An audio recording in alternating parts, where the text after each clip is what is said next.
Hi, everybody. Thanks for joining us tonight. My name's Christy Kennedy. I'm the Director of Alumni Leadership and Career Engagement here at Smith. My colleague Dana and I lead the Alum Career Program. So, this is the program that is hosting this event tonight. I am also a Smith alum. I'm class of 2010. I love being with fellow Smithies on these calls. So I just want to thank all of you for joining us tonight and being here with us. Um, Really, what we want you to know, just in general, about the Alum Career Program is that whether you're just starting out, you're redefining your career, or you're looking for your next opportunity, the Smith Alum Career Program is here to support you at any stage. We want you to remember that the Smith Alum Network is a very powerful resource. We want you to stay connected through the Smith Network platform, explore the network's career hub, and join us for more workshops, webinars, and live events year-round. We're so excited. This is the first of what we're calling our Coaches Conversations. So this is a panel style where two of our Smith alum career coaches, Katrina McGhee, 01, and Selena Trotter, 08, will share their expertise on navigating non-traditional career paths. Tonight, they'll cover best practices for success, pitfalls to avoid, and share really practical advice that you can apply to your own career journey. Non-traditional careers can mean very different things to different people. And Selena and Katrina are going to share their perspective on that throughout the night. But we thought it would be interesting to see how you all are defining that topic. We wanted folks to kind of reflect and share with us how they define non-traditional career paths. What do you mean when you say that? And we thought it would be an interesting little icebreaker for folks to drop that in the chat. Something everyone else will say will fail, own career, self-employment, several different paths, roles. We realize that that's called a portfolio career. So I think that we'll cover a lot of these kinds of things during tonight's session. So generally at this point, normally I would read a bio and let the presenters take it away with a presentation, but I thought it would be more interesting for you to hear directly from our two coaches why they're hosting this discussion tonight. They each have their own interesting personal stories to share that really reflect these non-traditional career paths. So I thought we'd get started with that. And I'm going to ask Selena to go first. Can you take a moment to speak to your personal experience with non-traditional career paths and how it informs your coaching practice? Sure. So I graduated in 2008 with a degree in economics and East Asian studies with this goal of being a banker, probably moving to China. And that was not a good year to be a banker. So I derailed very quickly from that. And I think often was just taking the next easiest step instead of really thinking logically about it.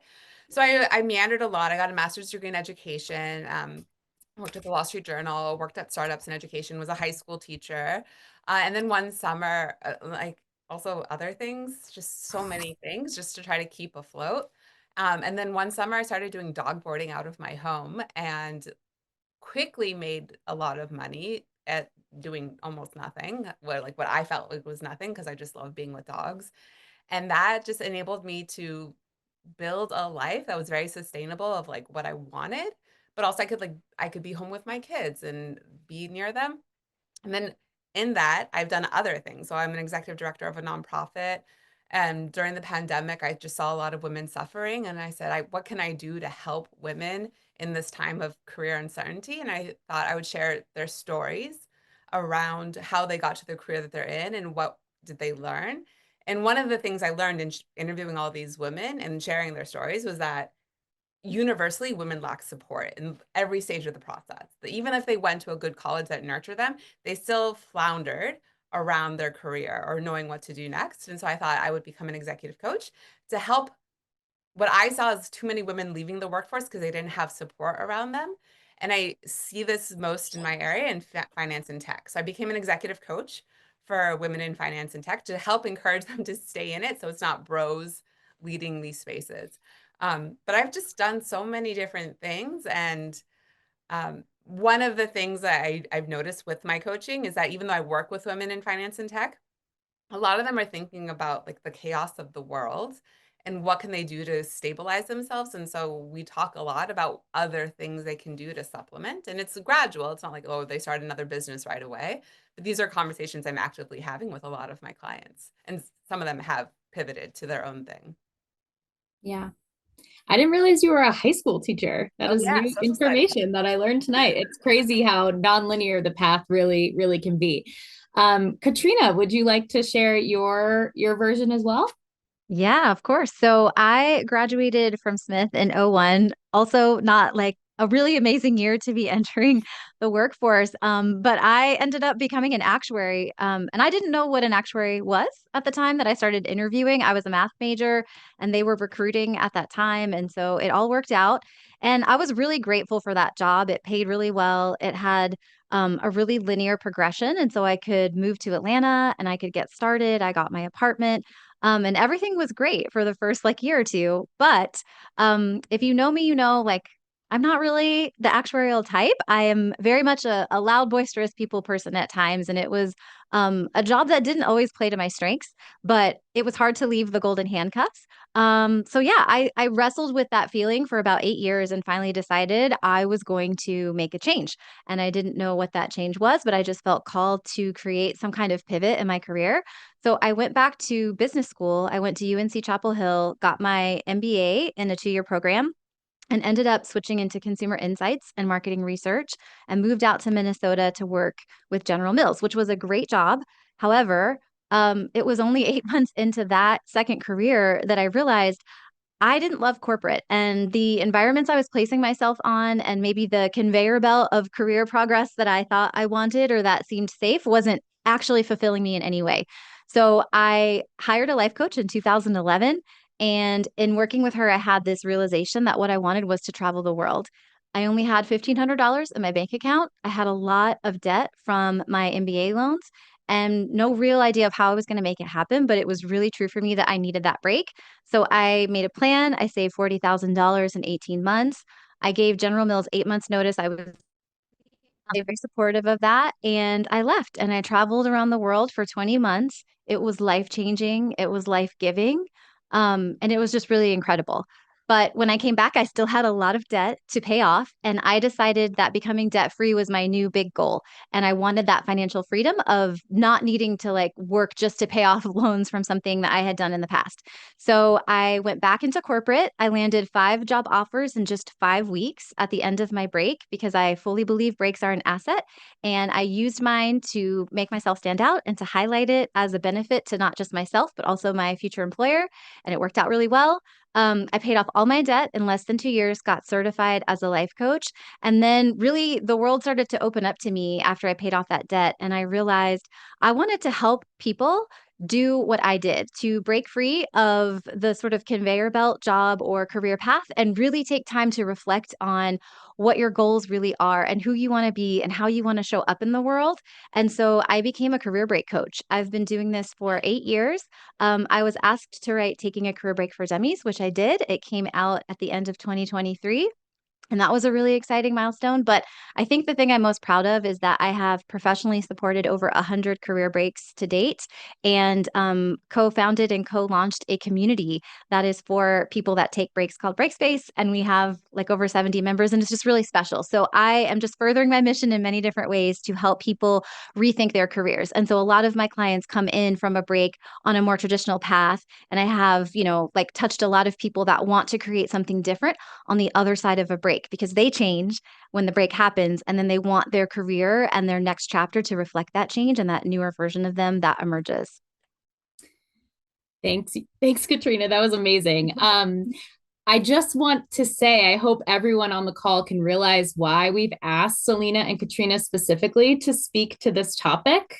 They both just have very interesting ways that they've built these amazing careers for themselves. And they also happen to be part of our Smith alum coaching program. So they are available to support you in a one-on-one capacity as well. They are Smithies, they're here. They're here to support you. And so we'll get started with the bulk of the content for tonight. And the first thing we're going to talk about is navigating career transitions and identifying transferable skills. That was something that came up quite a bit in the questions that we received in advance. For this is really for both of you, so I'll leave it up to, let's have Katrina, why don't you take this one first? A successful transition isn't just about skills, it's about mindset. What mindset shift do you think is most crucial for someone considering a major career change? And how do you help people build that confidence?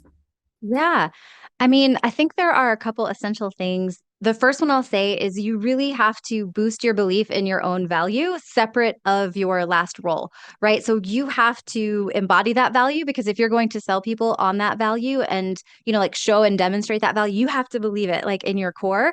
So one of the assignments I like to give clients who are kind of making a big pivot, if they're in doubt of how valuable they might be in this new phase, is to list 50 ways, and they hate the number 50, but 50 ways that you add value. And it can be small ways, big ways, the idea of pushing yourself to go beyond the superficial and the first like 10, 15, maybe even 20 that you can think of is really helpful to tell that story in a compelling way. So I think you just sell yourself first and you build your confidence by seeing your own accomplishments, big and small, reflected back to you. And then I think if you're going to go for, a big change and build that confidence, you have to let go of, which is hard to do as a high performer and a high achiever, the idea that success is linear and that it only means moving up and to the right along the line.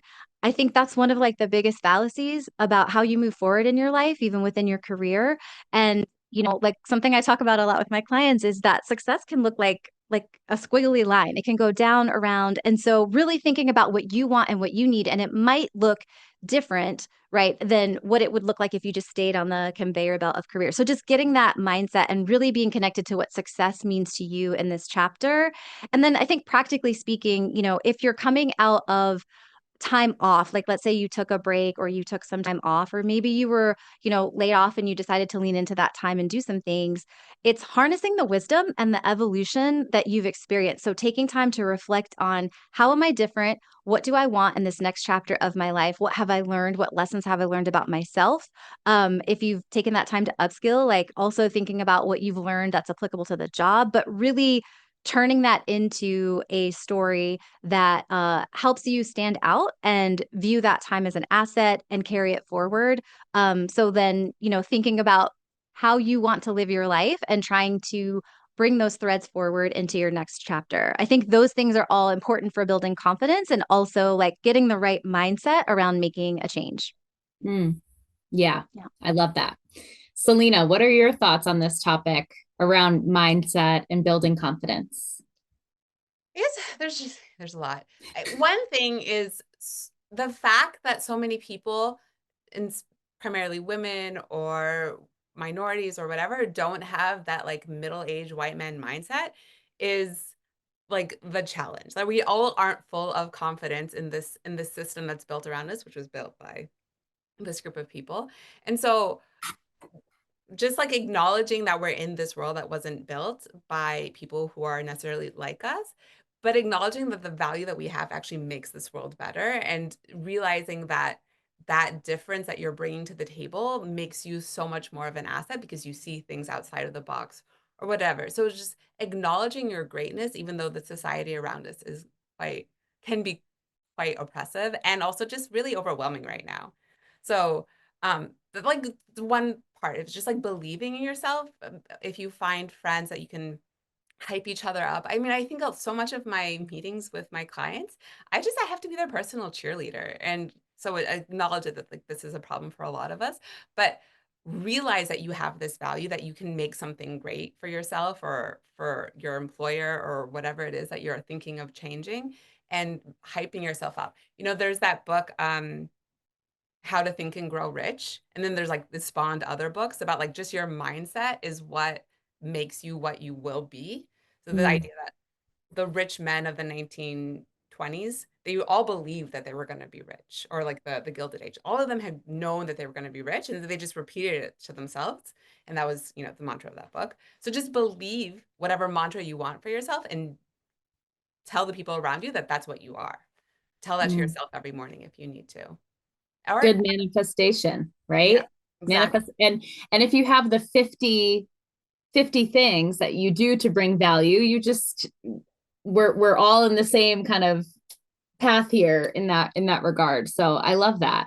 I like the idea of just reminding yourself, really grounding yourself in the narrative of what you bring to the table, what your worth is.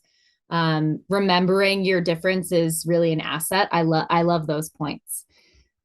Selena, let's have you continue with this next question, which really talks about how do you explore non-traditional work options and flexibility. So you talk to us about the fact that you started your dog boarding business, and that's not the most traditional career for many people, but it really offers great flexibility and a chance to build something unique. Plus, you love dogs, I'm assuming. How do you recommend someone identifies a passion project that can turn into a viable business, especially when they're still navigating having a traditional job? Yeah. I mean, I don't think I was on summer break when I started. So it wasn't like I had this job and like decided I was going to do something on the side. It was just like, oh, I have time. Let me just like do this. And so one thing that I would start, this was like 15 years ago, right? I was so new out of college and I didn't know what my assets were. ChatGPT wasn't a thing. I wasn't thinking about like what are my long-term goals? And I think all of that is very different about like what I would do nowadays. I think if everyone had a conversation with somebody about what their natural gifts were and the things that they want to do in their life and like really write those things out and say like, okay, here are my plans, I would recommend doing that. I didn't know when I graduated college that dog boarding would have been a thing, but I think I would have done that right away. It just has been so wonderful for me. But one thing that people can do nowadays is write their talents, their gifts, the things that they want, and ask ChatGPT or their friend or a coach, what can I do with this information and what sort of lives I can I live with my assets, or like what are my goals are, and like come up with what those things are. You don't have to leave it to chance. I think that's the biggest takeaway I've taken from my life and what coaching can do. So having active conversations and goal setting and figuring out the things that you need in your life that are non-negotiable, but what are those things that you really want to build Mm, up to or build upon that you have now. yeah. I think it's so interesting to think about how you don't know what you don't know too, right? And having those conversations with people can teach you things you may never have thought of for yourself. You can learn about entirely new fields, opportunities, ways of doing things. And I love Selena hosted a session for us last fall about how to leverage AI for a career search. I love how you're always thinking about ways to use ChatGPT, and it really does like take so much of it. Just takes so much of that like initial busy work and like list making out of it, so you can really get to the meat of what you're trying to do. So I think it's really cool how you weave that into your process as well. The other thing I would say is if ownership of your life is something that you want, entrepreneurship is 100% recommended. Like it's hard and scary and there are things you need to do it to be successful, but it's giving you ownership of a process and not leaving so much to the world crumbling around you. Sorry Mm-hmm. if that was very negative. I just feel that a lot right now from my No, clients. I mean, it's a way to kind of like take back control in many ways and take back the power. And I think you'll speak later to some ways that you can be really planful about that. And Katrina talks about that a lot too. So our YouTube channel has a bunch, 26 videos that you can take a look at as you're continuing to explore this next chapter. Sticking on the topic of non-traditional work, flexibilities, Katrina, sabbaticals and career breaks are really your niche area. And these are gaining traction as a way for people to recharge, to travel, explore new ventures, upskill. Talk to us about your kind of passion here. What benefits have you seen firsthand in taking a sabbatical, and how can it help someone grow personally and professionally? Yeah, I mean, I could be here for like an hour just outlining like all the benefits. There's just so many. I mean, it's taking time to do all the things you want to do and never have the time to do, and it's basically pouring all your energy and time into the other aspects of your life beyond just work. But I think I can summarize it in a headline by saying one of my clients sent back his homework last week, and I asked him to list 25 benefits from his break because he's traveling the world with his family as a family of four, and they're coming to the end of the break. And at the very bottom, he put, I now love Mondays in all capital letters. And I think if you can grow to love Mondays in 10 months, I mean, what can't a break do for you? But, besides like reinvigorating your passion for everything, Mondays included, there is the element of health. So you can have a clear mind, you can do a health reset, you can establish a new baseline for your health. And I think a lot of us, most of us, don't actually know what it feels like to be fully recharged. It's like we're running on 20%, going down to 2%, and we'll charge when we're at 2% and about to turn off. And then once we get to like 20%, we're like, that's good enough. I've got too much to do. And we like rip ourselves off the charger and go. And so a break is like the opposite of that. Like you get to sit on the charger and really just get to max battery level, which most of us don't actually know what that feels like.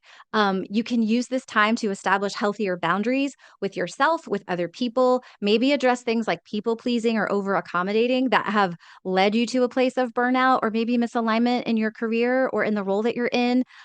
It's a chance to celebrate your life, to really reflect on and enjoy all the things you've worked really hard for, because our brains love to tell us that we'll get to enjoy it when we get to the next step. And then when you get to the next step, there's just one more step you have to take, and then it's all going to be so good. And then you get to that step, and it's just one more step. And so it's a chance to like stop fooling yourself and really just sit in the awesomeness of what you've created and to fulfill dreams and pursue interests and hobbies.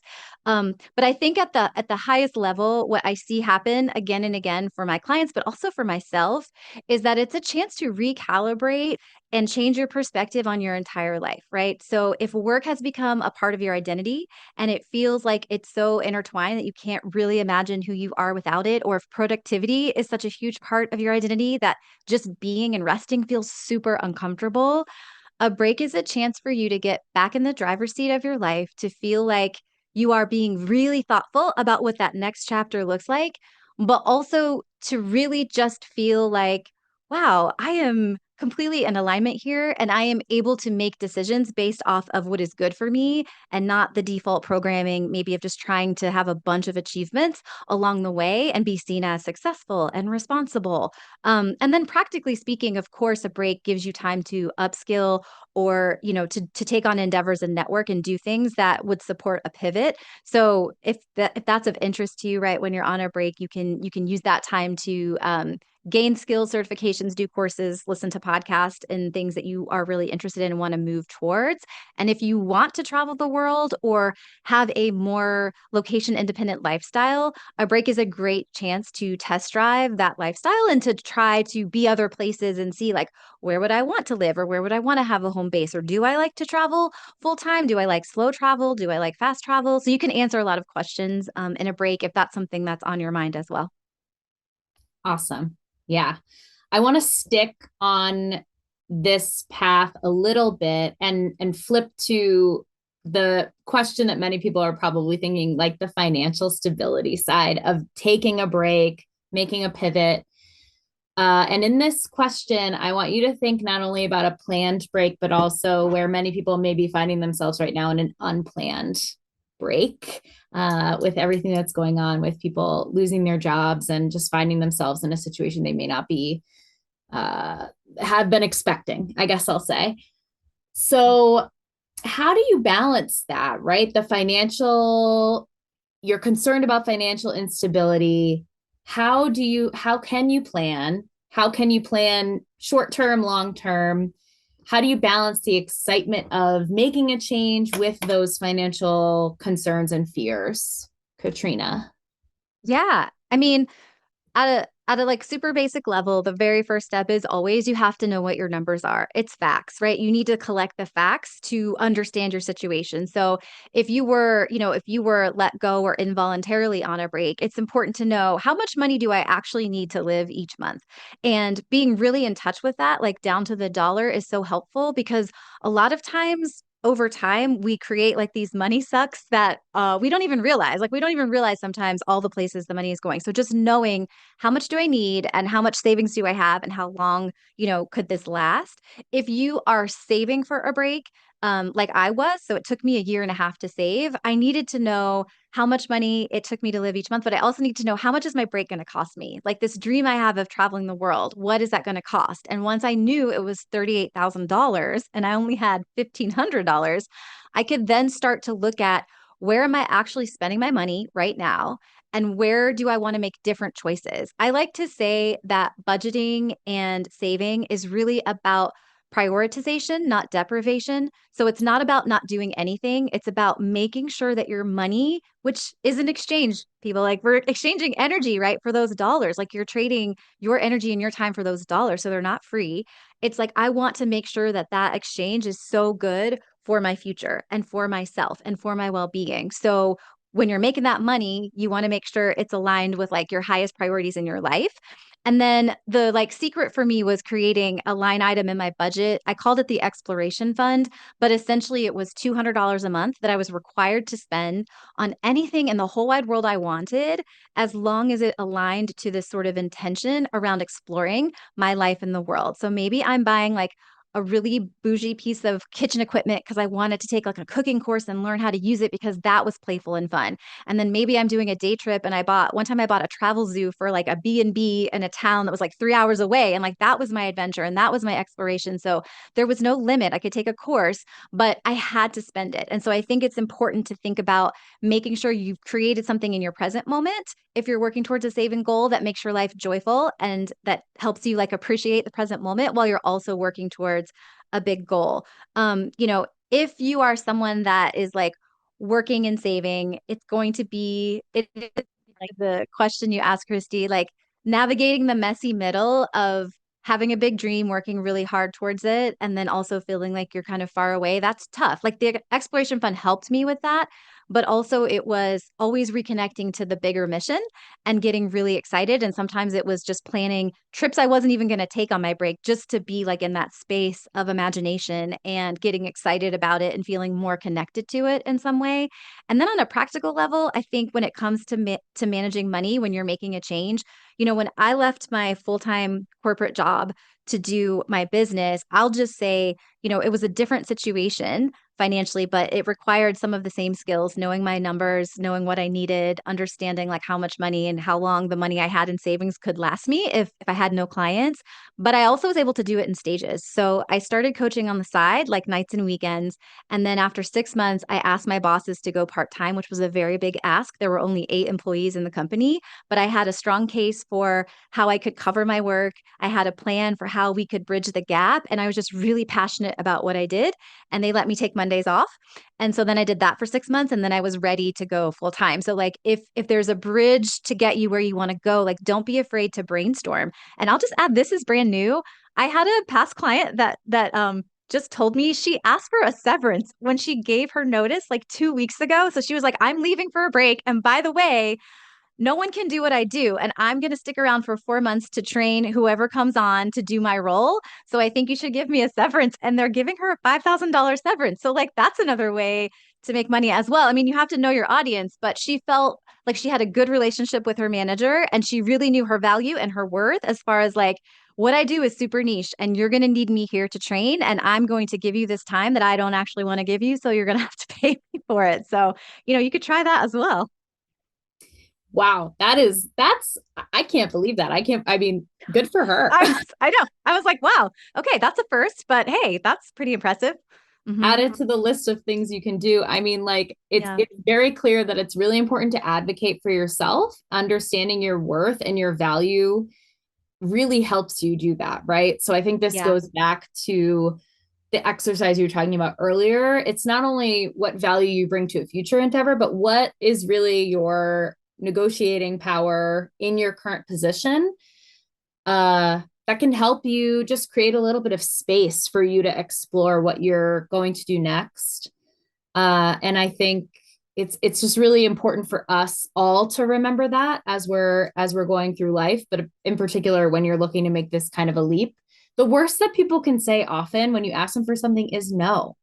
right? And the likelihood, Katrina, that you would have been fired on the spot for asking to go part-time is probably pretty low. And I think that's relatively the answer most people can expect. But the best case scenario is that they said yes, and you were able to do this thing that maybe is outside of the box, but allowed you to really ease into that next phase of your life. So I really appreciate that reminder to just kind of be gutsy enough to ask.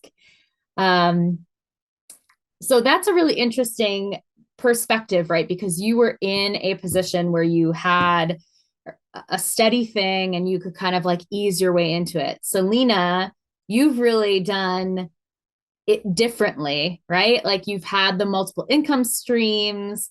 That's a key strategy for financial stability. So someone who's starting out in non-traditional work and maybe looking to cobble some things together from different sources, what would be your top recommendations for diversifying income sources effectively? And how do you in your own life or even with your clients recommend that people tap into professionals to support you in this kind of planning and execution when you're starting out? Okay, so that question. Wait, what was the first question? The second question I'm going to answer right now, and then ask me the first question after I'm done. But Okay.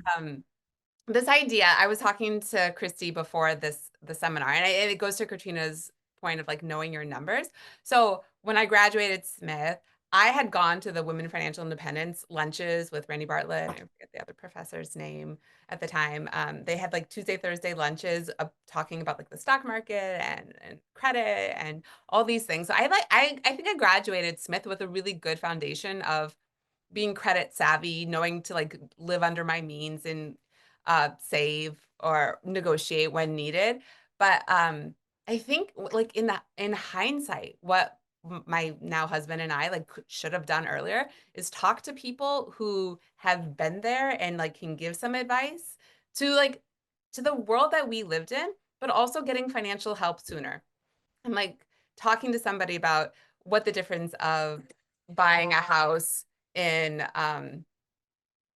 buying a house and like how you can monetize that, or buying a house or like as a multiple income streams, or things that we were just going blindly at every step along the way. And now that I've gone through this, I'm like, oh, I wish we didn't sell stock. I wish we had like borrowed against it, or just like things like this that people who have more knowledge could have told us had we asked. And I think we did talk to people, but it was always people in different fields and had different experiences. They were just older, and so we assumed that they knew all the things. And I like the financial situation of this country is so complicated and built in so many loopholes of niche knowledge that we just didn't have access to.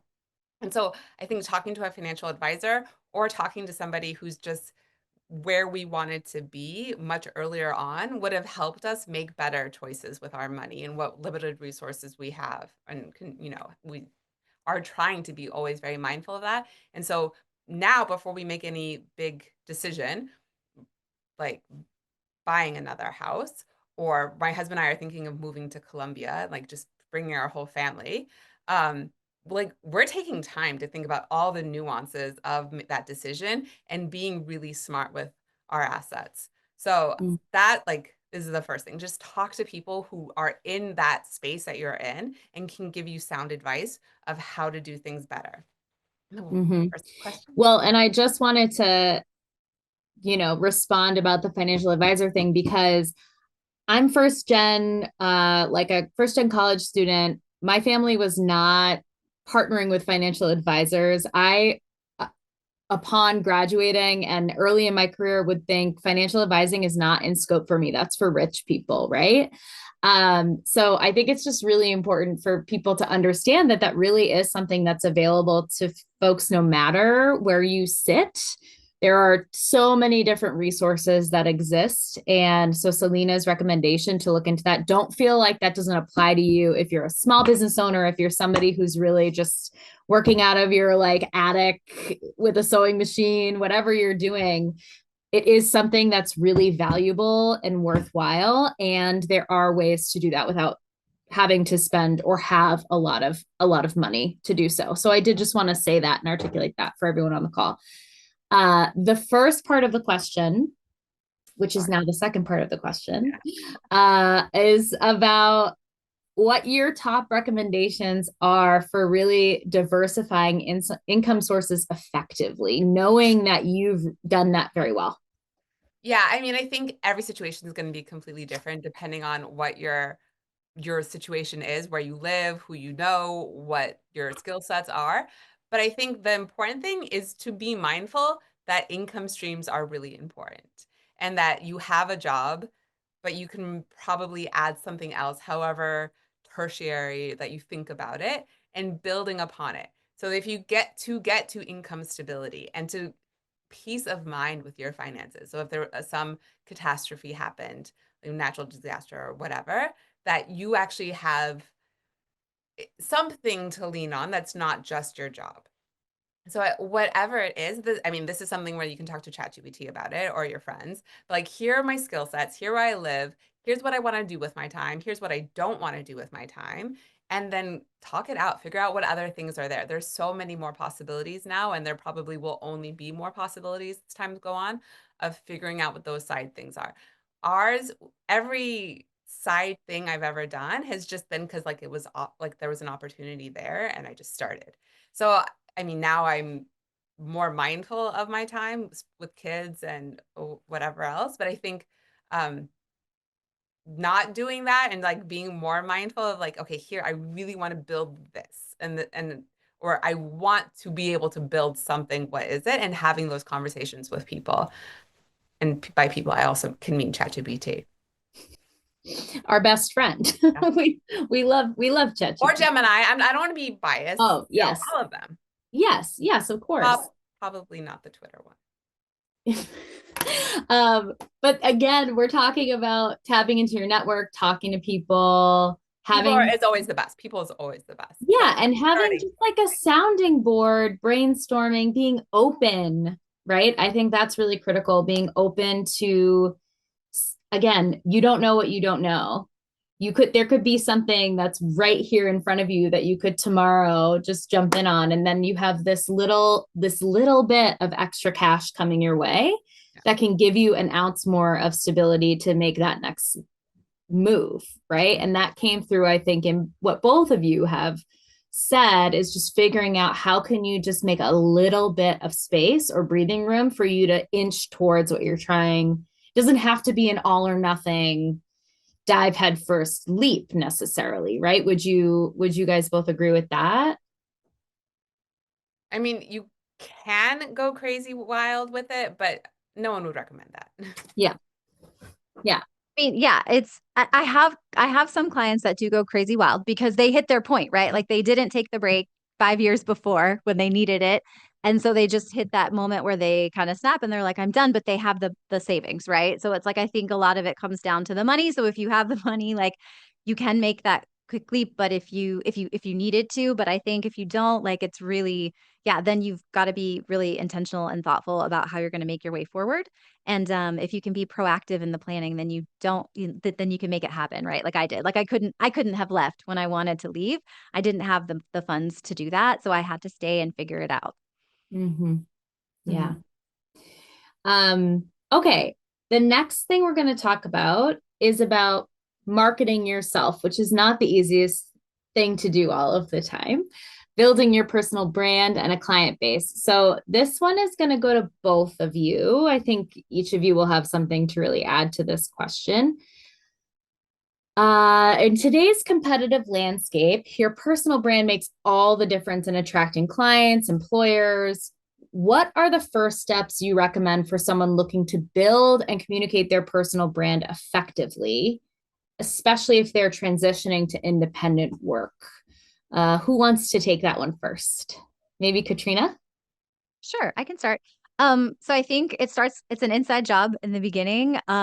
Get clear on with yourself, like what is that personal brand, right? Like do the work for you to be clear. Like think about things like what is your zone of genius and what is your zone of excellence, right? So like, what are the things that you are just really talented at and maybe you've honed it over time, your zone of excellence? And then what are the special gifts you bring that light you up and sometimes maybe you don't even feel so effortful, right? Like they just flow from you. And what is that, your zone of genius? I also think, it's a great time to get clear once you kind of have this understanding of what your strengths and your superpowers are, like what is the story arc, right? Like you getting clear on your personal brand and just understanding how the dots of your life can come together, right? Looking back, you can always kind of create a story to connect some of those dots and help paint the picture of your origin story, right? How did you get here? Like what's the story behind that and what's your journey? So I think like starting with the inside and then moving to the outside, a lot of people that I work with are using LinkedIn, even passively, maybe not actively like posting and things, but thinking about how do you represent your brand in like some really core materials like your resume, right? Like cover letter, like LinkedIn, and just being able to be clear once you're clear in yourself, like being clear and being able to like tell that story or highlight those points in the materials that you're sharing with people. So like visually connecting the dots, let's say, on the past experiences you've had and how you represent and see yourself and what you think you bring into this new chapter. But I think for me, it all really starts with you being and doing the work and the journaling or the working with coach, whatever it is you're doing to really kind of be clear on the path you want to move towards and like what you're bringing along with you on that path. And I always love coffee chats and connection calls because they are very like low ask and talking to more people and figuring out, practicing your story or, explaining what you feel like is your personal brand and just like, is that resonating with people that might, be in adjacent careers or like on paths that you want to be on can be great sounding boards and sort of like informational pieces as you're like honing that personal brand and how you're representing yourself. Mm, yeah. Yeah. Practice over. Yeah. Selena, go ahead. No, just like 100%. All of that's true. I think the LinkedIn part is good if you're in the corporate professional space. I think showing up wherever your dream clients or employers are. So if it is Mm-hmm. Instagram or whatever social media, showing up there and being present. I mean, I think mathematical relationships are true in like all aspects of life. And like if you just like you invest a little bit in the stock market today, and, 40 years from now when you want to retire or whatever your ages are, like that 40 years of it, little bits of investment have compounded. So even showing up minimally day by day, but doing a little bit of that work and showcasing your capacities and your abilities and building connections will add up over time to be very strong.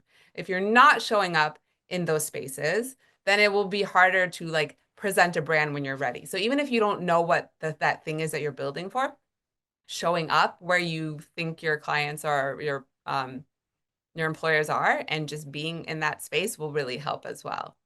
And then networking, just being in all the spaces. The more conversations you can have with people you want to connect with, the better. So you've actually segued beautifully, Selena, into my follow-up question. Maybe that was intentional on your part, but you build this network, you have an idea of your brand. How do you go from connecting with somebody to turning them into a paying client or someone who is going to partner with you to make your dream become a reality?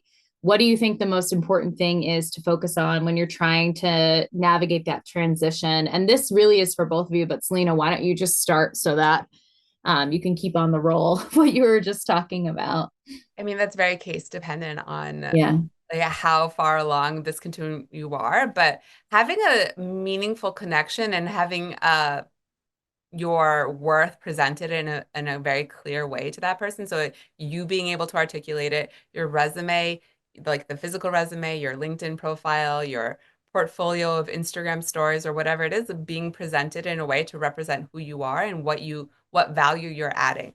Like one of the people asked a question about getting a job in editing or writing or teaching or whatever. And it's just like if you have a goal, break that goal down into much smaller, more easier to get steps. So volunteer your time in these spaces if you have bandwidth to do it on the weekend or whatever, so that you can build up your resume to prove that you are there. So it's like breaking that big goal down into much more uh, attainable steps so that you bit by bit, you can build upon and to get closer and closer to that goal. So like volunteering, then maybe like doing consulting work, building a portfolio online of your editing before and after pieces, or doing thought pieces, getting local newspaper, like for this goal of getting to be an editor of a large magazine, right? So just breaking that down into smaller steps. Mm. Yeah. And I think too, one of the things that I really try and remember when I'm thinking about networking for a purpose is just being kind of really upfront about what you're looking for. And when you're approaching somebody to ask for advice, just also letting them know like what your goals are and how you imagine they might be able to help you. I don't think people like to feel helpful. I've experienced that myself, right? If they have something, right? Look at all of us. We're sitting on this screen offering advice to our fellow Smithies about how they can approach this challenge. And I think that that makes people feel good, right? It's a mutually beneficial kind of thing to go to somebody and they feel like they have expertise, they have something of value to offer. And so I also think just being as direct as you feel comfortable about what you're looking to do and how they can help you, I think that can be a winning strategy as well. Yes. Katrina, what do you think about that point about the kind of attracting clients, transitioning from networking to that more formal Yeah. relationship, I guess? Yeah, I mean, I have to think of it and I like to frame it as planting seeds because I think there can be a lot of attachment to one, like if you have one conversation and you're so excited and you have this vision of like they would be the perfect client or this would be the best opportunity, it becomes really hard to keep showing up if you don't hear back or you get a no. But I think of it as planting seeds so that there's not the high level of attachment. And it's like the more seeds you plant, the more things are going to bloom, but not every seed is going to make it. And so I like to kind of not focus on like one. It's kind of like focus on that one and move on and then focus on another and another. And I find that actually because what I do is, like there was a lot of stigma around it and it's really uncomfortable and it's a big decision and a lot of things go into it. And some of my clients have partners and they're talking to their partners and they're figuring out what to their families.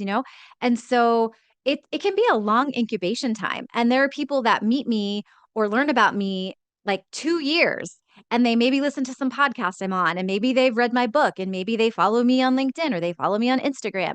And then 2 years later, they're like either in enough pain or they've planned enough in their head that they're ready to make a leap. And so, like also nurturing those seeds. So you can always go back to the seeds and check in and ask how they're doing, have a coffee chat, just being present, asking, how can I help? And I think the other big shift for me that I found was really helpful is focusing on being of service versus kind of making the sale. Because when I make it about me, it feels really awkward and icky. And it's sometimes like I get very in my head about it. And it can be really easy to get down on yourself when you're an entrepreneur and you're like, especially if you're the business and you're the thing, it's like I'm being rejected. Like not some random product that I'm selling for General Mills is like me. It feels like me.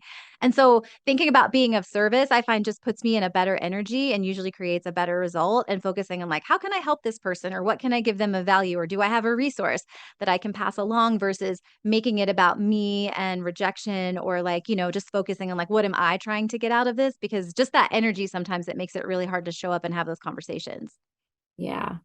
So much of this, it sounds like, is just about mindset, reframing, keeping yourself in that really positive headspace about things and figuring out the kind of mental tricks you can perform to stay on your course and to, not let the potential rejection or small failures deter you from your goal, right? That's what I'm really taking away from a lot of what you're both saying is it's a lot of just reminding yourself why this is something you really want. You have to really mean it too. I think this is a huge undertaking to really commit yourself to this kind of non-traditional career. And so much of that has to be resting in your passion, whether it's just a passion for not working for somebody else or passion for the thing that you're doing. And just staying true to that and believing in yourself, which is a lot of work. And I think that's why people need people like you, coaches, who can talk them through that and really provide them with the signposting and the ways they can keep motivated and remember why it is so important. So I just wanted to reflect back on that to both of you because I'm hearing that really loud and clear in a lot of what you're saying. Um, okay. I would also say that with like it working in a non-traditional career is a lot of work, but it's also not. That like if you're Mm, following your passion and this is really what you want to do, it is worth it. Like I showing up for women and like being their cheerleader is the best job I could have ever come up with. That and cuddling dogs professionally. Like, I can't come up with a better life, but I like needed the rejection of Wall Street or whatever to like lean into that more for me. So understanding like what you're giving up to live the life that you want is worth it. mm, mm-hmm. Yeah. I also just wanted to say, like, Selena and Katrina being here are proof that working your network really can work because actually, both of you, Selena, you approached me at your reunion So you when just you happened to attended. be in the room with me, and I was like, "Oh, I'm a coach." Yeah, and here we are, and now we've done a bunch of workshops together. And Katrina, you sent me a cold call I kind of did. email. I Um, did. so different approaches, but just indicative of the way you can really work your network. And I'm just gonna say it, the Smith Network is a really good one to work. Not to just pitch our own our own brand here, but that's what I'm here to do. So just I want everybody to remember that there is this resource for you at Smith. We have tools to help you tap into it. We have amazing coaches. Katrina and Selena are two of them, but we have a whole team of them now. So I just want to say that before we move into what is really our last formal question or topic. And this came up quite a bit and comes up a lot whenever I hold workshops like this. Concerns about overcoming barriers, age, experience, and career gaps. I'm going to have Katrina, you start on this one, and then Selena, you're going to kind of add on to it with anything you want to add. But since Katrina's our career break guru, we're going to start here. When someone has been out of the workforce for a period of time, it can really, that your confidence can take a hit. How do you Mhm. rebuild that confidence and really position yourself as relevant in today's rapidly evolving job market, whether it's about your age, your experience, skills? Can you speak to that for us? Yeah, I had to do this for myself as well as, doing it with my clients, but you really want to think and you want to go imagine that you are the heroine in that story, right? So it's like maybe you were overcoming something. Maybe you took this time. Like I have a client that planned a break and then she had like a really bad health thing and the break got away from her. It was like basically the whole break became about healing. And so the story she thought she was going to tell about travel and, like I did this thing and it was amazing. Like it really became a story about like being very proactive in her care, getting her health back, but so that she could be stronger, so that she could be this stronger, solid, more solid version of herself. So it's like thinking through that story from the frame of like, how am I the heroine? Like, what journey have I been on? But also understanding how this makes you better for the next chapter, right? So if you are going to a situation where you are going back to an employer of some kind, even if it is more like sort of like unconventional, whatever you're going to, like if someone has to have buy-in on that, right? It's like, how are the skills and the things that I've learned on this break or the lessons I've learned or the fact that I've fully restored and I'm not burnt out anymore, like how are these going to benefit you? If you're doing your own thing, in today's world, like we talked about personal branding, like your story is such a pivotal part of building that authenticity and trust with your audience. So they want to hear the story, right? So if it's not your future employer, it's like the people that maybe want to hire you, like they want to know a little bit about you. And so I would just think through that story and how do I want to tell it? How do I want to craft it? That assignment I talked about in the beginning, 25 benefits of your break, of this time off, even if you didn't choose it. Maybe you slept deeply. Maybe you got your health back on track. Maybe you, like actually like gained muscle mass and something that you really wanted to do. Maybe you reached a goal, maybe you found a hobby, like whatever it is, big and small, thinking about your time off as a benefit and something that you were able to own or finding some ownership over that story is just really important. And obviously you can upskill, right? You can think about using AI, podcasts, books, like permission to nerd out on all the things that you find interesting that are relevant to what you want to do next, and building a community or a network within that and leaning into it so that you are ramping up, right, on your experience and your knowledge and your connection as you are making this entry into something new or something familiar in a just slightly different way, whatever that ramp is leading you back to. Yeah. I'm going to take another opportunity to plug LinkedIn Learning. We have free access for all Smith alums through our career hub. So for all of you who are looking to upskill and want to tap into a really great resource that is free, I really encourage you to take a look there and take advantage of that. Selena, is there anything you want to add about rebuilding your confidence after you've been out of the game? Going back to this idea of your network, the one thing that I heard a long time ago, and it's been really fascinating for me to use this tool also, is think of your network as like a CRM, customer relationship management, and actually like potentially use a free CRM to do it. Put your contacts, your connections, and check in with people regularly. Because I think just having a strong network is really important. Using your network, being a resource for your network is a good idea in this time of rebranding yourself or like thinking about how you can go back at. Because the more connections you have with people, because people are hiring people, not like the AI yet.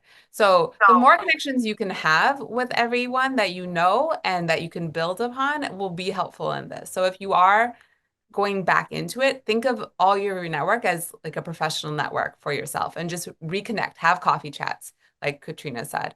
And the more conversations you have, it's just one, it makes you feel better just to connect with a human, and that's like no ask connection. It's just like let's be together again and find some time to catch up.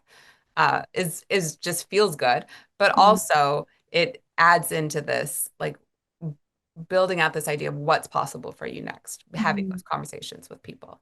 That's so good, Yeah. Selena. And I want to piggyback on that because you remind me that's such a good point. And I think if you're planning to do, especially if you're planning to do something kind of on your own, or entrepreneurship is like the path that you're thinking of taking or that you're already on, I think it's so helpful if you want to network and have coffee chats with people that you maybe don't know that well. One thing I've learned is that thinking about it being a mutual exchange is so helpful. So like if I want to connect with someone that has a podcast and I want to be a guest, I'm going to leave a 5-star review before I send that pitch. And I'm going to let them know like, hey, I reviewed your podcast. It was really great. Or if somebody I want to talk to wrote a book, I might buy the book if I'm interested and be like, hey, I'm supporting. And when people reach out to me in that way, it's just it just feels so nice to feel like somebody's going for a mutual exchange. So whatever your version of that is, if it's somebody that you don't know well, like thinking about like, is there anything that I have to offer? It might be a connection. It might be the simple question of like, what can I do? Like, what are you trying to do, in your life? How could I support you or whatever? But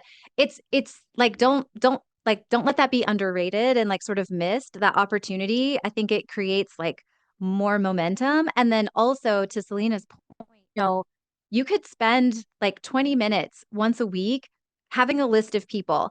And like every time you hit your Friday morning, spend like 20 minutes going through like 5 people just to ask how they are. Because the most amazing thing is if you're slowly nurturing that list when you don't need something, it makes it so much easier to ask for something when you do, because it's not like, hey, you haven't heard from me in like a year and a half, but now I need something. It's like you're keeping up with their lives and you can like check in on them. And then if they need something, you need something, like it's such an easier ask if you start to like form that rhythm, kind of like what Selena said, thinking of it like as CRM, like managing and just touching those relationships to check in and be present and to like nurture them, even if only passively along the way. Love that. 100%. I love that. Schedule the time, put it on your calendar, commit to it. It's part of your process to nurture those relationships. So it's really critical. Okay, I want to now let's talk about some success stories because I think it's helpful for people to just hear more. And we've shared a little bit about that as we've been going along. Katrina, you've talked about some people who you've worked with. But I want to hear an example, either personal from someone you've worked with, of someone successfully re-entering the workforce or coming into their own after a long break or a career shift, just finding their footing after maybe a pause and talk about what that looked like for that person. Each of you, it's story time. Can go first. I'm happy to go first, unless you want to, Selena. Nope. Okay. Okay. So I'll quickly say, like, of course, that's my story, right? I took one of the longest breaks I've coached. So I took a 20-month break. So coming back from that, especially after only 3 years of my second career after an MBA, was like I didn't know what I was facing. But I got really clear on what was motivating me and who I was now. So like we talked about taking those threads of that experience and like carrying them forward and like how do I want to let that shape what I look for. And so I only applied for jobs I was truly excited about. And it might not have even been the role, it might have been the opportunity it provided, it might have been the location. There was something very genuine about what that opportunity would give me. And I could connect to that passion and that interest in those interviews and in that process. So, one of the jobs I had when I landed my 5 job offers in 5 weeks was to become a Delta flight attendant. And like, I had no experience, being a flight attendant, but I was like, I sure love this travel life. And man, would it be fun to be a flight attendant. I want to do it with. So I went through the process and it's a really hard process, but I was like super focused. And in my interview, I like crushed it because I had the story, right? So I was genuinely connected and clear on like, why am I here? How are you going to benefit from having me? Why do I want to be here? Why do I want to work with you? So I would say like that ingredient is really amazing. But from the aspect of like someone I've seen go through this process, one of my clients took a break. She started her break at the beginning of COVID. She was in New Zealand. Her break had only been like 5 weeks long. She was in New Zealand for like 2 weeks and everything was shutting down. And she had to decide in 24 hours, am I going to go back to Chicago to do lockdown or am I going to get locked down in this other country for God knows how long? And so she ultimately decided to go home. Now she's locked in her apartment in Chicago for a big portion of her break. And she still found a way to make it useful and valuable. And she found some really nice things to do. But the way that she had to navigate it was so different than she expected. She came out of that, was able to tell the story, which we talked about earlier.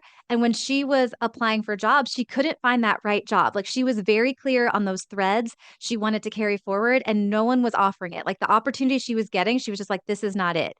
And so she ultimately actually decided to form an LLC because people were asking her for help. Like, hey, could you just like give me a couple hours or a day on this? I want your brain, whatever. So she formed an LLC. And those jobs kept coming and she started networking more.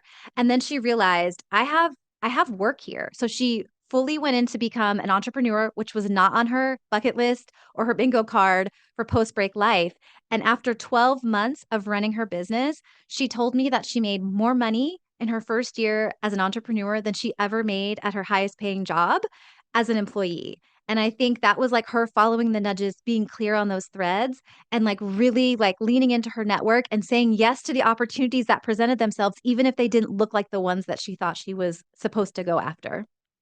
Yeah. Again, just being open to opportunity and following your gut, right? There is a little bit of just trusting your instincts and listening to what kind of the universe, not to sound too woo-woo, but what the universe is telling you is supposed to happen for you. All right, Selena, what's your kind of case study, let's say? Okay, so I'm going to speak broadly about motherhood and how a lot of moms worked pre-kids and then they stopped working during their kids. And I've like, there's a lot of different stories I have of just my friends, like my kids' mothers, my kids' friends' mothers, or whatever. And it's all looked very different, but I think that really assessing every situation, it's been successful for what their family needed and being well, I shouldn't say 100% because of COVID, like also threw things off for people, but just like really looking at what your family needs and what's going to help your kids or your partner or you, whoever it has like this desire to do something that's different because of whatever is going on in their family life, just being available to that and open to the possibilities of like not certainty. So one friend who stopped working when she had her kids and then went back into something and she's like, I don't want to do this ever again. This is what I was doing for pre-kids. And she's like becoming a bookkeeper now because it allows her to work from home. She can be volunteer with her kids all the time. And it's like, it's not this wow, Silicon Valley successful job. It's just like what she needs to be around her family. And that works for them because it's, financially fulfilling. It doesn't take a lot of her brain energy. And then she can go off and be with her kids. And so just being open to whatever is your family needs and what you can do. Yeah, I love that. Um, okay, so that for us is the end of our kind of interview questions, I'd say, but I want to give everyone a chance to ask other questions of you while we have you. Do you find that caregiving for an elderly parent is an accepted reason for leaving the workforce? Heck yes. Like Yeah. no, like Go by who? no doubt, like no, like absolutely. And I would say I have clients who have taken breaks that were caregiving initiated, sometimes caregiving centered. And first of all, acceptable to whom, right? Because I would never want to work for someone where caring for the people that matter most to me is not, it's not acceptable. Like I'm not available for that. But also, I think the story is really compelling, right? So like the way that a lot of times I'll have my clients frame it is like, I am a person that shows up in full commitment of the things that matter most to me. This is me walking my talk. This is me demonstrating that. Like someone that in my life that mattered a lot needed me, and I made it happen as inconvenient as it was. Like I showed up to be fully present for that in that season of my life when I needed to be. And now I am present and ready to pour back into the next company I decide to work for or the next person I decide to work for. Right. And so I think it can be actually really affirming of the fact that like I have taken a leadership role over that part of my life and now I'm coming back and I'm ready. And I think it shows your commitment. Like that's not an easy thing to do. It's not an easy thing to leave and it's not an easy thing to be a caregiver. It's very, very hard. And so I think you can use it again, like how do you use your experiences and highlight them as an asset that is going to benefit not just like the people in your life, but also this future employer or this future, like person that's going to hire you, this future client. And so I think like that's an easy story to tell if you believe in it, right? You have to be sold on believing that, but if you do, like I think that's like a no-brainer for me. Yeah, 100% all of that. And just being mindful of, do you want to return? If you are returning, is it going to be the same exact thing? Do you want to use this as an opportunity to switch what you're doing? And then not stop to whatever extent you can the relationships you have in that field. So, your CRM check-in. CRM check-in. And Anne Marie Machula is just saying that it's a beautiful reason and shows the type of person you are. So I love that, Anne Marie, and that really speaks to what Katrina was just saying about the narrative of what you're doing in that moment that you can really return back to when you are talking about that time in your life. Can I make a plug? I feel like everybody should find entrepreneurial whatever. It could be volunteering and supporting them in whatever like uh thing or capacity that you have that is helpful to others and then building upon that. But I do think an entrepreneurial life in whatever way it looks is very meaningful in what's going on in the world, finding meaning and joy with what you're doing and owning your time. Did you get certificates for life coaching? I did do a certification. I did two certification programs. They aren't like super well known. They weren't the like some of the like the biggest ones, but they felt right for me. But yeah, I did do that because for me, it was like I wanted to have a good foundation and understanding. So I made sure I wasn't harming anyone in my coaching. Are you asking because you want to become a coach? There's a couple international accreditations. I think one's the ICF and one's like the board, and they're unique, but it's an off because coaching is a very broad thing, and That's you can true. actually just call yourself a coach and not have any certification, and that could be fine because you have enough experience in whatever you're doing that you can just help people get better, in whatever it is. So I would just definitely research all of the options in that field that you want to be coaching in. Yeah.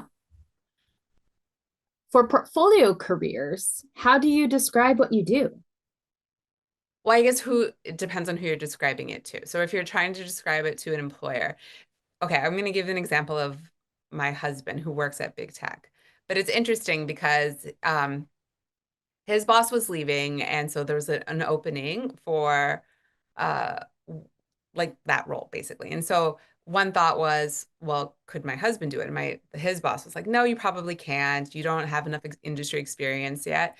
But then they just started talking about all of the businesses that we have together and everything he's built. And he's like, actually, you have so many different things that you've learned about and you're running successfully that you are qualified for this higher role because you just have so much experience. Who you're describing it to and how you highlight what all the different things that you're doing, your audience matters, but don't shy away from thinking of all the things that you do in your life, all your volunteer work or whatever it is on top of your career as building on who you are and the things that you can offer an employer or your clients.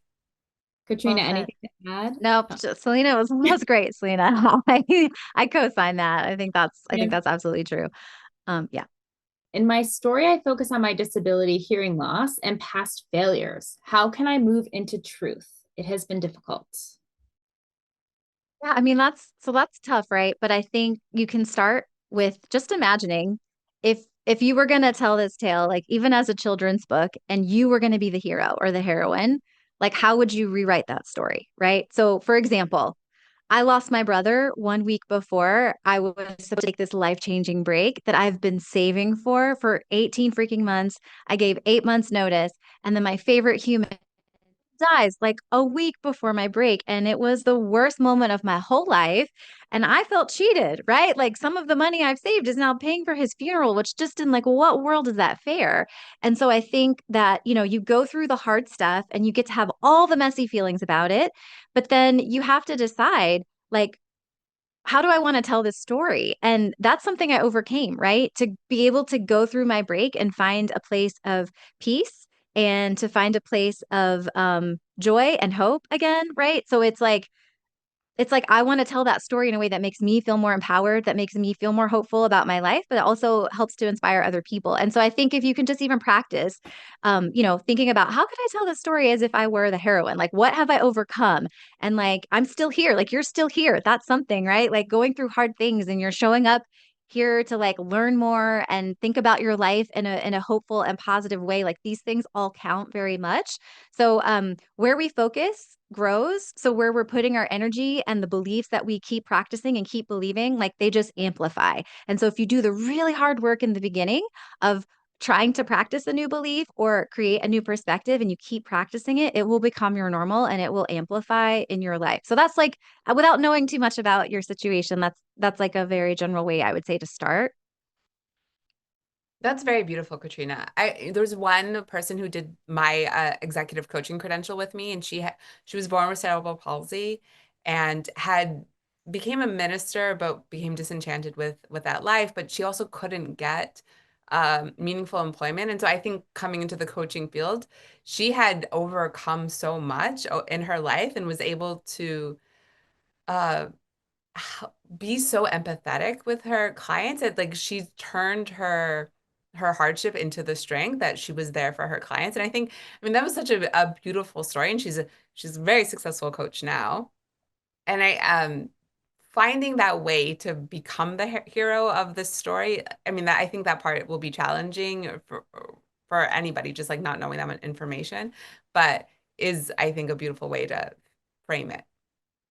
Yeah, and Nancy in the chat is saying reframing a failure actually may be something valuable that you've learned, right? So I think that's another way to think about it.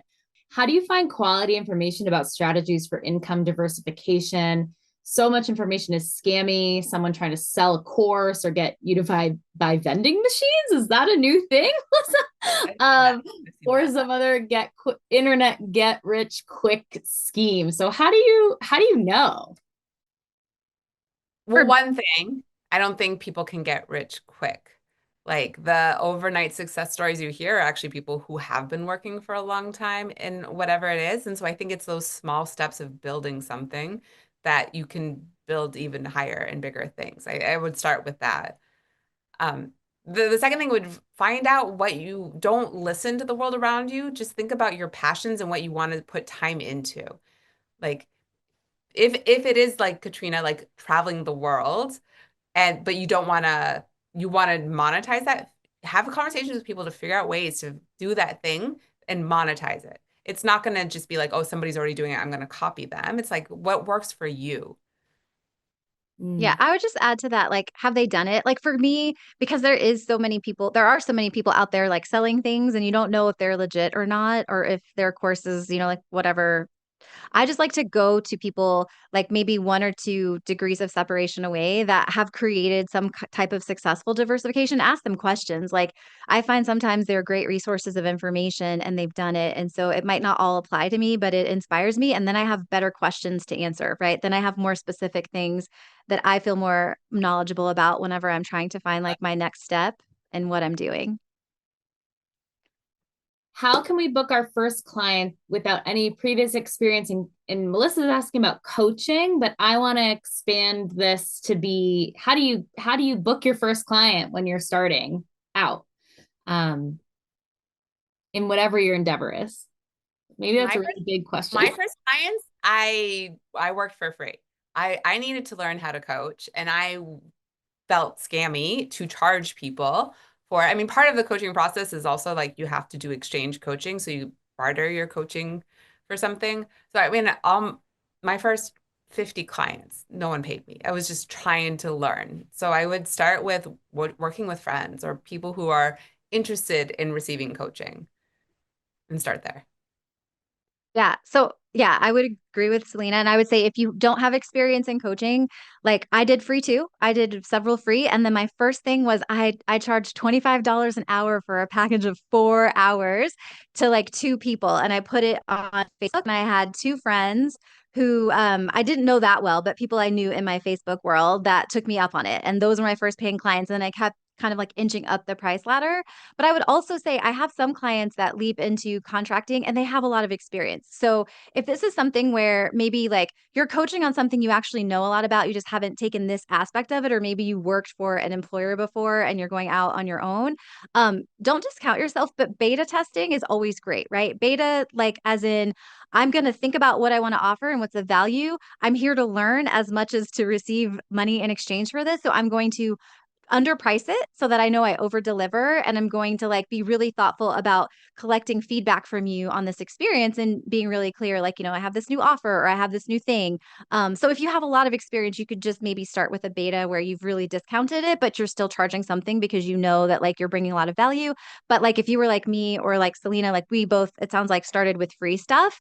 And then I just started offering like something low. And then I just went up, right? $25, $30, $50, 75, 150, right? And it's just like as I build more confidence and more experience and I know what I'm doing and I have more testimonials, I feel more comfortable going up that ladder. And I imagine moving from the free to the asking to be paid can feel tricky sometimes. And I imagine that's another moment where really tapping into your network of people who are in the same space can be really helpful, right? You don't want to be like completely outside of the zone of what anyone is charging, and understanding and hearing from other people about how they've navigated that and what that looks like for them is probably really helpful. So just going back to that whole leaning into your network and having those conversations with people who are in the space can be really helpful. Yeah. And oftentimes someone in your network might want the kind of help that you're offering. So just asking and telling people I'm looking for a client, whether it's free or paid. Sometimes somebody knows someone who's like, oh, I know somebody who's trying to do that. And then they will connect you. So that's a great way to like lean into your network to get started. The beauty of a network. We love it. Um, okay, well, I just want to thank both of you for having this coaches conversation. I think this was really fascinating to just hear your thoughts, your experiences, your wisdom. I just want to remind you, Selena and Katrina are both coaches who are available to you through our Smith Alum Career Coaching Program. I've talked a lot about the Smith Network platform today. It's a really great resource. Our Career Hub is super helpful. We have recordings, we have LinkedIn Learning access, we have a whole search page for people who are open to chatting about careers in their fields. You really can use it. There are job boards there. There's so much to explore. So if you haven't taken a look at the network platform, please do so. Be in touch with us, with Dana, myself, if you have other questions. Smith is here for you. Your Smithies are here for you. Thank you all for being here. We're here for you. And we hope you enjoyed the session. And many thanks to you, Selena and Katrina, for spending this time with us tonight. We really, Really enjoyed learning from you.